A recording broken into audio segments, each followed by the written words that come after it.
శ్రీ గురుభ్యో నమ. శ్రీ గురు చరిత్ర అధ్యాయం 17. శ్రీ గణేశాయ నమ. శ్రీ సరస్వత్యై నమ. శ్రీ గురుభ్యో నమ.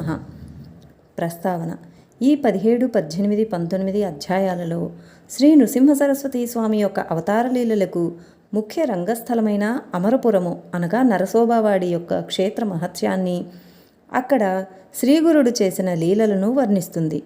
ఆయన ఒక మూర్ఖ బ్రాహ్మణుని తలపై తమ చేయి పెట్టి సకల విద్యాపారంగతుడుగా చేశాడు. ఇలాంటి లీల శ్రీ స్వామి సమర్థులు జీవిత చరిత్రలో చూడవచ్చు. పేద బ్రాహ్మణ దంపతులకు భుక్తి ముక్తులను ప్రసాదించాడు. ఇలాంటి లీలలు కూడా శ్రీ స్వామి సమర్థ శ్రీ షిరిడీ సాయిబాబా జీవిత చరిత్రలో చూడవచ్చు. గంగానుజుడనే భక్తుడి చేత క్షణకాలంలో త్రిస్థలి కాశీ, ప్రయాగ, గయ క్షేత్రాల యాత్ర చేయించాడు. ఇలాంటి లీల శ్రీ తాజుద్దీన్ బాబా జీవిత చరిత్రలో చూడవచ్చు. శ్రీ దత్తాత్రేయ స్వామి నేటికి ఎలాంటి సద్గురు రూపాలలో మానవులను ఉద్ధరిస్తున్నారో వీరి చరిత్రల్లో చూడవచ్చు. అది గుర్తుంచుకొని మనం ఈ పారాయణ చేయాలి. శ్రద్ధాయుతమైన ఈ అధ్యాయం పారాయణ ఆయా క్షేత్ర దర్శనంతో సమానం. దేవి తనను ఆశ్రయించిన విద్యాహీనుడితో శ్రీగురువును ఆశ్రయించమని చెప్పిన లీల, సప్తశృంగీదేవి కాకాజీ అనే భక్తుడితోనూ చిన్న కృష్ణ అనే భక్తునితో స్వప్నంలో శ్రీ మహావిష్ణువు సాయిబాబాను ఆశ్రయించమనడంతో సరిపోతుంది. దేవతల కంటే సద్గురు అధికుడని ఈ లీలలకు అర్థం. శ్రీరామకృష్ణ పరమహంసతో కాళీమాత కూడా అద్వైతానుభూతిని పొందడానికి తోతాపురి అనే గురువును ఆశ్రయించమనడం గమనార్హం. ఇష్టదేవతోపాసన విక్షేపదోష నివృత్తి కోసమేనని, ఆత్మజ్ఞానానికై శ్రోత్రియుడు బ్రహ్మనిష్ఠుడు అయిన గురువును ఆశ్రయించాలని ఉపనిషత్తులు చెప్పిన దానినే ఈ లీలలు బలపరుస్తాయి.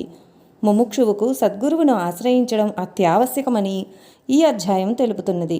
మానవమాత్రుడైన గురువును ఆశ్రయించిన వారిని కూడా ఆ రూపంలో అనుగ్రహించి తరింపజేయవలసింది సద్గురువేనని క్రిందటి అధ్యాయంలోని చివరి లీల తెలుపుతుంది. శ్రీ సాయి తామే సకల సాధు స్వరూపినని భక్తులకు అనుభవం ఇచ్చిన లీలను ఎంతగానో ఇది పోలియున్నది. కనుకనే శ్రీగురుడు స్వయంగా పురాణోక్తమైన గురుసేవా వృత్తాంతాలను క్రిందటి అధ్యాయంలో చెప్పాడు. కథారంభము: సిద్ధముని ఇంకా ఇలా చెప్పారు. నాయనా, మబ్బు వేసే ముందు చల్లని గాలి వీచినట్లు గురుకథ వినడంలో నీకు, అది వినిపించడం వలన నాకు ప్రీతి కలుగుతున్నది. శ్రీగురుని భక్తుల పాలిట కామధేనువు, కల్పవృక్షము అయిన ఈ శ్రీగురు చరిత్ర చెబుతాను విను. శ్రీగురుడు కృష్ణాతీరంలో భిల్లవటి వద్దనున్న మేడి చెట్టు దగ్గర శాస్త్రోక్తంగా చాతుర్మాస్యం చేశారు. అది వినగానే నామధారకుడు నమస్కరించి, స్వామి, భగవంతుడైన శ్రీగురుడు తపస్సు, అనుష్ఠానము ఎందుకు చేశారు? అందరికీ అన్నీ సమర్పించగల ఆయన భిక్ష చేసుకొనడం ఎందుకు అని అడిగాడు. సిద్ధయోగి, నాయన, భగవంతుడైన శివుడు, త్రిమూర్తి స్వరూపుడైన దత్తాత్రేయుడు భిక్ష చెయ్యలేదా? మహాత్ములు తీర్థయాత్ర చేయడము, తపస్సు చేయడము గాని, భిక్షమెత్తడం గాని భక్తులను ఉద్ధరించడానికి, సాధకులకు సన్మార్గము తెలియజెప్పడానికి మాత్రమే చేస్తారు. అలానే శ్రీగురుడు కూడా భిక్షావృత్తిని స్వీకరించారు. భక్తానుగ్రహార్థమే శ్రీగురుడు కాలగతిలో మరుగుపడిన ఉత్తమ తీర్థాలనెన్నింటినో తిరిగి ప్రకటన చేయడానికే తీర్థయాత్రలు చేశారు. కేవలం లౌకిక సుఖాలను మాత్రమే ఆశించే మూర్ఖులు, స్వార్థపరులు తమను ఆశ్రయించకుండా చూచుకోవడానికి ఆయన కొంతకాలం గుప్తంగా ఉన్నారు. కానీ సూర్యుని తేజస్సు, కస్తూరి వాసన ఎలా దాగి ఉండలేవో అలాగే శ్రీగురుని మహిమ కూడా ఒకనాడు ఈ విధంగా వెల్లడైంది. కరవీరపురంలో వేదశాస్త్ర పురాణ పారంగతుడైన ఒక బ్రాహ్మణుడుండేవాడు. అతడు కణ్వశాఖీయుడు. మహాపండితుడైన ఆయనకు ఒక కొడుకు పుట్టాడు. కానీ అతని చిన్నతనంలోనే తల్లిదండ్రులు మరణించారు. అతడు మందమతి కావడంతో చదువు ఏమాత్రమూ రాలేదు. మేనమామ గ్రామస్తులతో కలిసి అతనికి 7వ సంవత్సరంలో ఉపనయనం చేశాడు. కానీ మతిమరుపు వల్ల అతడు గాయత్రి మంత్రానుష్ఠానం కూడా చేయలేకపోయేవాడు. ఉపనయనం చేసిన 1 సంవత్సరానికే మేనమామ కూడా మరణించడంతో అతడు అనాథుడై భిక్షకెళ్ళేవాడు. ఊళ్ళోని జనం అతనిని, ఒరే మందమతి, అంతటి మహాపండితుని పేరు జడగొట్టిన నీవు ఎందులోనైనా దూకి చావరాదా? నీ జన్మం వ్యర్థం. విద్యావంతుడు, వయసులో చిన్నవాడైనా అతను ఎక్కడికి వెళ్ళినా సోదరుని వలె విద్య అతని వెంట నుండి అతనికి కీర్తి, గౌరవము లభించేలా చేస్తుంది. అతని శరీరంలో సర్వదేవతలు నివసిస్తారు. కనుక అతడు వయోవృద్ధులకు కూడా పూజనీయుడే. విద్య లేనివాడు వయసులో పెద్దవాడైనా అతనిని ఎవరూ ఆదరించరు. విద్య లేని నీవు పశువు కంటే హీనమని హేళన చేసేవారు. అతడందుకు బాధపడి, అయ్యా, మీరు చెప్పింది నిజమే గాని నేనేమి చేయగలను? పూర్వజన్మలో నేను విద్యాదానం చేయలేదు కాబోలు నాకు ఈ దుస్థితి ఏర్పడింది. దయతో నాకు విద్య అలవడేందుకు ఉపాయం చెప్పండి అని ప్రాధేయపడేవాడు.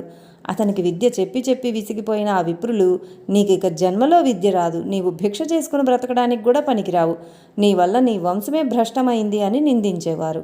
ఆ పిల్లవాడు తన దుస్థితికి నిస్పృహ చెంది ఇల్లు విడిచి భిల్లబట్టి చేరి కృష్ణానదికి తూర్పు దిక్కున ఉన్న భువనేశ్వరీదేవిని దర్శించి అక్కడ ప్రాయోపవేశం ప్రారంభించాడు. అలా 3 రోజులైనా ఆ తల్లి దర్శనమియ్యకపోయేసరికి అతడు పట్టరాని కోపంతో తన నాలుక కోసి దేవి పాదాల వద్ద పెట్టి, అమ్మా, నీవు కూడా నన్ను అనుగ్రహించుకుంటే రేపు నా తల నరికి నీకు సమర్పించి నీ ఎదుటనే ప్రాణాలు విడుస్తాను అని చెప్పుకున్నాడు. నాటి రాత్రి దేవి అతడికి కలలో కనిపించి, నాయనా, నాపై అలుగవద్దు, కృష్ణానదికి పడమటి తీరాన ఉన్న మేడి చెట్టు క్రింద తపస్సు చేసుకుంటున్న సన్యాసి సాక్షాత్తు శివుని అవతారము, అపార శక్తిమంతుడు, నీ కోరిక తీర్చగలడు అని చెప్పింది. అతడు వెంటనే నిద్రలేచి బయలుదేరి శ్రీగురుని దర్శించి సాష్టాంగ నమస్కారం చేశాడు. శ్రీగురుడు ప్రసన్నులై అతని శిరస్సు మీద తమ చేయి నుంచి ఆశీర్వదించారు. అతనికి వెంటనే నాలుక రావడమేగాక సకల విద్యలో సిద్ధించాయి. కాకి మానస సరోవరం చేరి రాజహంసగా మారినట్లు, పరశువేది స్పర్శతో ఇనుము బంగారమైనట్లు శ్రీగురుని హస్తస్పర్శ వలన ఆ విప్రకుమారుడు మహాజ్ఞాని అయ్యాడు. శ్రీగురుని నివాసం వలన ఆ స్థలం మహామహిమగలదయ్యింది. శ్రీ దత్తాయ గురవే నమః. శ్రీ శ్రీపాద శ్రీవల్లభాయ నమః. శ్రీ నృసింహ సరస్వత్యై నమః. శ్రీ గురు చరిత్ర అధ్యాయం 18. శ్రీ గణేశాయ నమః. శ్రీ సరస్వత్యై నమః. శ్రీ గురుభ్యో నమః. నామధారకుడు, స్వామి, శ్రీగురుని లీలలు ఇంకా వినిపించవలసింది అని ప్రార్థించాడు. సిద్ధయోగి ఇలా చెప్పారు, నాయనా, అంతవరకు గుప్తంగా ఉన్న శ్రీగురుని మహిమ ఈ లీల వలన లోకానికి వెల్లడైంది.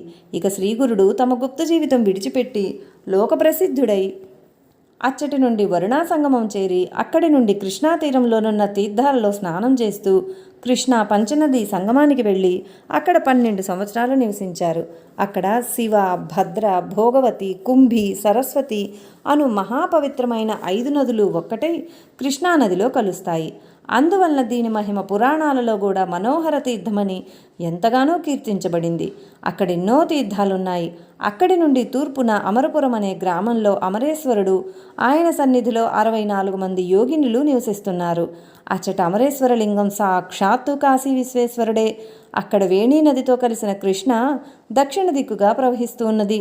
అక్కడకు ఉత్తర దిక్కున శుక్లతీర్థము, ఉదుంబర వృక్షం దగ్గర పాపనాశ తీర్థము, కామ్యతీర్థము, వరద తీర్థము ఉన్నాయి. సంగమంలో శక్తి తీర్థము, చామర తీర్థము, కోటి తీర్థము ఉన్నాయి. అవన్నీ అపారమైన మహిమ గలవే. అచ్చటి కృష్ణ పంచగంగలో స్నానం చేస్తే సర్వ కార్యాలు నెరవేరుతాయి. అది గొప్ప తీర్థక్షేత్రము. దాని దర్శనం చేతనే అభీష్టాలు నెరవేరుతాయి. అచ్చటి మేడి చెట్టు సాక్షాత్తు కల్పవృక్షము. ఆ క్షేత్ర మహిమను వెల్లడి చేయడానికే శ్రీగురుడు అక్కడ అంతకాలం నివసించారు. శ్రీ నృసింహ సరస్వతి స్వామి ప్రతిరోజు భిక్షకు అమరపురానికి వెళుతుండేవారు. ఆ గ్రామంలో ఒక నిరుపేద బ్రాహ్మణుడు ఉండేవాడు. అతడు పరమసాత్వికుడు, కేవలం యాయవార వృత్తితో జీవిస్తుండేవాడు. అతనికి ఒక కుమారుడు, ఒక కుమార్తె ఉన్నారు. అతడి ఇంటి ముందు తమ్మపాద ఒకటి ఉండేది. అతనికి గ్రామంలో గింజలు లభించినప్పుడు ఆ కుటుంబం ఆ కూర వండుకొని తినేవారు. అయినప్పటికీ ఆ బ్రాహ్మణుడు పంచయజ్ఞాలు సక్రమంగా నిర్వర్తిస్తూ అతిథులను తన శక్తిని అనుసరించి సేవిస్తుండేవాడు. ఒకరోజు శ్రీగురుడు అతని ఇంటికి భిక్షకు వెళ్ళారు. ఆ బ్రాహ్మణుడు స్వామిని ఆహ్వానించి పూజించాడు. ఆ రోజు ధాన్యం లభించకపోవడం వలన వారు తమ ఇంటి ముందున్న తమ్మకాయలు కోసి వండి స్వామికి దానినే సమర్పించారు. తర్వాత స్వామి వారింట్లోనే కొద్దిసేపు విశ్రాంతి తీసుకుని, మీ ఆతిథ్యానికి మేమెంతో సంతోషించాము, నేటితో మీ దారిద్ర్యం తీరిపోయింది అని చెప్పి నిండుగా కాచిన ఆ తమ్మపాదును పీకివేసి దాని కొమ్మలను తుంచివేస్తూ త్వరగా వెళ్ళిపోయారు. అది చూచి ఆ ఇల్లాలు ఎంతో దుఃఖించి, అయ్యో స్వామికి ఈరోజు మనం చేసిన అపరాధం ఏమిటి? మనకు జీవనాధారమైన ఈ పాదును పీకివేశారే, మనం జీవించేదెలా అని బాధపడుతుంటే ఆ బ్రాహ్మణుడు, సర్వము ఈశ్వరేచ్ఛ వలన మన ప్రారబ్ధాన్ని అనుసరించి జరుగుతుంది. చీమల దగ్గర నుండి సర్వజీవులకు ఆయువు, ఆహారము ప్రసాదిస్తాడే గాని ఆయన మనకెందుకు కీడు చేస్తారు? ఏదైనా మన కర్మను అనుసరించే జరుగుతుంది. నీవు బాధపడవద్దు అని ఆమెను ఓదార్చి దానిని తిరిగి నాటాలని ఆ పాదు మొదట్లో త్రవ్వాడు. గడ్డపారకు ఒక లోహపాత్ర తగిలిన శబ్దం వచ్చింది. అక్కడ త్రవ్వి చూడగా ఒక రాగి బిందె నిండుగా బంగారు నాణేలున్నాయి. అతడెంతో సంతోషంతో దానిని తన భార్యకు చూపి, చూచావా స్వామి, ఈ లతను పీకివేయడం వల్లనే ఈ నిధి మనకు దొరికింది. ఆయన సాక్షాత్తు పరమేశ్వరుడే అని చెప్పాడు. వెంటనే ఆ దంపతులు శ్రీగురుని దర్శించి ఆ వృత్తాంతం ఆయనకు విన్నవించారు. అప్పుడు శ్రీగురుడు, నాయనా, నీవి విషయం ఎవ్వరికీ చెప్పవద్దు. చెబితే సంపద నశిస్తుంది. స్వధర్మాన్ని అనుసరిస్తూ భోగభాగ్యాలు అనుభవించి తర్వాత నిరామయులై ముక్తి పొందుతారు అని దీవించి పంపారు. శ్రీ దత్తాయ గురవే నమః. శ్రీ శ్రీపాద శ్రీవల్లభాయ నమః. శ్రీ నృసింహ సరస్వత్యై నమః. శ్రీ గురుచరిత్ర అధ్యాయం 19. శ్రీ గణేశాయ నమః. శ్రీ సరస్వత్యై నమః. శ్రీ గురుభ్యో నమః. నామధారకుడు స్వామి అశ్వత్థ వృక్షం అనగా రావి చెట్టు వంటి పవిత్రమైన వృక్షాలు ఎన్నో ఉండగా శ్రీగురుడు ప్రత్యేకంగా ఉదుంబర వృక్షం అనగా మేడి చెట్టు మూలంలోనే నివసించడానికి కారణమేమి అని ప్రశ్నించాడు. అప్పుడు సిద్ధమునీంద్రుడు ఇలా చెప్పారు. పూర్వం నరసింహస్వామి అవతరించి హిరణ్యకశిపుడిని చంపినప్పుడు ఆ రాక్షసుని కడుపులోనున్న దుష్టమైన రక్తం స్వామి చేతిగోళ్లకు అంటుకొని ఆయన గోళ్లు విపరీతంగా మంటలు పుట్టసాగాయి. అప్పుడు లక్ష్మీదేవి మేడి పండ్లతోనూ ఆకులతోనూ ఆ బాధ నివారింపజేసింది. అందుకు స్వామి సంతోషించి, ఆ వృక్షాన్ని నిన్ను భక్తితో సేవించిన వారికి విషబాధ తొలగుగాక, నిన్ను పూజించిన వారి పాపాలు నశించి అభీష్టాలు నెరవేరుతాయి, నీ నీడన చేసిన జపధ్యానాదులకు అపారమైన ఫలితం ఉంటుంది, మేమిద్దరము నీ యందు నివసిస్తాము అని వరమిచ్చాడు. ఆ వరాన్ని అనుసరించే భగవంతుడైన శ్రీగురుడు ఆ చెట్టు క్రింద నివసించారు. నేటికి ఆ వృక్షంలో శ్రీ దత్తాత్రేయుడైన శ్రీగురుడు నివసిస్తుంటారు. శ్రీగురుడు అక్కడ నివసిస్తున్న రోజుల్లో అమరేశ్వరుని సన్నిధిలో ఉన్న 40 మంది యోగినులు మధ్యాహ్న సమయంలో ఉదుంబర వృక్షం క్రిందనున్న శ్రీగురుని దర్శించి తమ ఆశ్రమానికి తీసుకుని వెళ్ళి యథావిధిగా పూజించి ఆయనకు భిక్ష ఇవ్వసాగారు. ఆయన వారి భిక్షను స్వీకరించి మరలా వచ్చి ఆ వృక్షమూలంలో కూర్చుంటుండేవారు. అమరపురంలోని విప్రులకు స్వామి నిత్యము భిక్ష కోసం తమ గ్రామానికి రాకపోవడం వింతగా తోచేది. ఆయన ఆ అడవిలో నిరాహారిగా ఎలా జీవిస్తున్నారో అర్థం కాలేదు. వారి రహస్యాన్ని తెలుసుకోదలిచి ఒక మనిషిని అందుకు నియమించారు. అతడు దాగి ఉండి మధ్యాహ్న సమయంలో స్వామిని గమనించాలని ప్రయత్నిస్తుండేవాడు. కానీ ఆ సమయం అయ్యేసరికి అతనికి ఒక మహాత్ముని రహస్యం తెలుసుకోబోనడం మహాపాపమని తోచి విపరీతమైన భయం వేస్తుండేది. దానిని తట్టుకోలేక ఒకరోజు అతడు ఇంటికి పారిపోయాడు. అక్కడికి దగ్గరలోనే గంగానజుడు అనేవాడు తన పొలానికి కావలి కాచుకుంటుండేవాడు. ఒకరోజు ఒక అద్భుతమైన దృశ్యం అతని కంటపడింది. అకస్మాత్తుగా నదీ జలం అడ్డంగా రెండుగా చీలిపోయింది. అందులో నుండి ఎవరో వస్తున్నట్లు తోచి గమనించగా యోగినులు కొందరు నది నుండి బయటకు వచ్చి అచ్చటి మేడి చెట్టు క్రింద కూర్చొని ఉన్న శ్రీగురుని వద్దకు వెళ్ళారు. వారు ఆయనను పూజించి ఆయన సన్నిధిలో కొంతసేపు ధ్యానం చేసుకుని తర్వాత స్వామిని తీసుకుని వచ్చిన దారినే నది మధ్యకు వెళ్ళిపోయారు.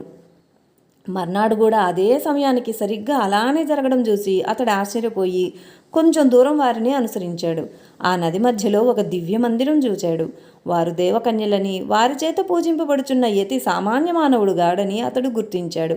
3వ రోజు అదే సమయానికి అచ్చటికి వెళ్ళి అతడు ఆ యోగినుల వెనుకనే నదీ గర్భంలోకి ఇంకొంచెం ముందుకు వెళ్ళి అచ్చటి మందిర ద్వారం దగ్గర నిలిచి అక్కడ జరిగేదంతా శ్రద్ధగా గమనిస్తున్నాడు. యోగినులు స్వామిని రత్నఖచిత సింహాసనంపై కూర్చోబెట్టి పూజ చేసి నీరాజనమిచ్చి షడ్రసోపేతమైన భోజనం సమర్పించారు. తరువాత శ్రీగురుడు మందిరం నుండి తిరిగి వస్తూ గంగానుజుణ్ణి చూచి, నీవెవరవు, ఇక్కడికి ఎందుకు వచ్చావు అని అడిగారు. అతడు భయపడి ఆపాదమస్తకము వణికిపోతూ, స్వామి, నా పేరు గంగానుజుడు, నేను కుతూహలం ఆపుకోలేక మీ వెనుక ఇచ్చటికి చూడవచ్చాను, నా అపరాధం క్షమించండి అని ఆయనకు నమస్కరించి, మీరు సాక్షాత్తు త్రిమూర్తి స్వరూపులు, అజ్ఞానులైన మానవులు మీ నిజ రూపం తెలుసుకోలేకున్నారు, నన్ను ఉద్ధరించండి అని వేడుకున్నాడు. స్వామి సంతోషించి, నాయనా, నేటితో నీ కష్టాలన్నీ తీరిపోయాయి, నీవు కోరుకున్నవన్నీ నీకు లభిస్తాయి, కానీ నీవిప్పుడు చూచినది మేమీ ప్రాంతంలో ఉన్నంతకాలం ఎవరికీ చెప్పవద్దు, చెబితే తక్షణమే నీవు మరణిస్తావు అన్నారు. గంగానుజుడు అలాగేనని చెప్పి గురువుకు నమస్కరించి సంతోషంగా తన పొలానికి వెళ్ళాడు. అప్పుడే అతనికి అక్కడ ఒక నిధి దొరికింది. నాటి నుండి అతడు ప్రతిరోజు భార్యాసమేతంగా వచ్చి శ్రీగురుణ్ణి సేవిస్తుండేవాడు. ఒక మాఘపూర్ణిమ రోజున గంగానుజుడు యథాప్రకారం శ్రీగురుణ్ణి దర్శించి, స్వామి, మాఘమాసంలో ప్రయాగ, కాశీ, గయల్లో స్నానం చేయడం ఎంతో పుణ్యమని చెబుతారు, కానీ వాటిని నేను దర్శించనైనా లేదు, ఆ క్షేత్రాల మహత్యం వినినా కూడా పుణ్యం వస్తుందంటారు, కనుక దయతో వాటిని వివరించి చెప్పండి అని కోరాడు. శ్రీ నృసింహ సరస్వతి సంతోషించి, ఈ కృష్ణ పంచనదీ సంగమం సాక్షాత్తు ప్రయాగయే. త్రిస్థలి అని ప్రసిద్ధికెక్కిన ప్రయాగ, కాశీ, గయ ఎంతో మహత్తరమైనవి. అలాగే ఇక్కడి సంగమం, యుగాలయము, కరవీరము అనే 3 కూడా త్రిస్థలి అని తెలుసుకో. ఈ 3ంటిని నీకిప్పుడే చూపిస్తాను అని చెప్పి స్వామి పులి చర్మంపై కూర్చుని గంగానజుడిని తమ పాదుకలను గట్టిగా పట్టుకుని కళ్ళు మూసుకోమన్నారు. క్షణకాలంలో శ్రీగురుడు అతనికి ప్రయాగ దర్శనం చేయించి మధ్యాహ్నం కాశీలో విశ్వనాథుని దర్శనం చేయించారు. సాయంత్రం అయ్యేసరికి గయ దర్శనం కూడా చేయించి సూర్యాస్తమయానికి తిరిగి అతనిని సంగమానికి తీసుకువచ్చారు. తరువాత ఆ త్రిస్థలితో సమానమైన అక్కడ ఉన్న 3 క్షేత్రాలను కూడా చూపించారు. ఈ రీతిన ఆ క్షేత్ర మహత్యం వెల్లడి చేశాక శ్రీగురుడు ఆ చోటు విడిచిపోదల్చారు. ఆ సంగతి విని యోగినులు ఆయన్ను దర్శించి నమస్కరించి, ప్రభూ, మీ సేవకులమైన మమ్మల్ని వదిలిపెట్టి ఎక్కడికి పోతారు అని విలపించారు. శ్రీగురుడు వారిని ఊరడించి, లోకల దృష్టికి వెళ్ళినట్లు కనిపించినా మేము నిజానికి అదృశ్యంగా ఈ ఉదుంబర వృక్షంలోనే ఎల్లప్పుడూ ఉంటాము. మీరు కూడా మనోహరమైన ఈ కల్పవృక్షంలోనే నివసించండి. అమరపురానికి తూర్పు దిశన మా నివాసమైన ఈ క్షేత్రం లోకప్రసిద్ధమవుతుంది. ఇక్కడ అన్నపూర్ణాదేవిని కూడా మేము ప్రతిష్ఠిస్తాము. మమ్మల్ని, ఈ ఉదుంబర వృక్షాన్ని, మా పాదుకలను, ద్విజులను పూజించి ఇచ్చట తీర్థాల్లో స్నానం చేసిన వారికి సర్వపాపాలు నశించి అపారమైన పుణ్యం సమకూడి కోరినవన్నీ నెరవేరుతాయి. ఈ వృక్షం క్రింద చేసిన జపము, హోమము, రుద్రాభిషేకము మొదలైన సత్కర్మలకు 1,000,000 రెట్లు ఫలం ఉంటుంది.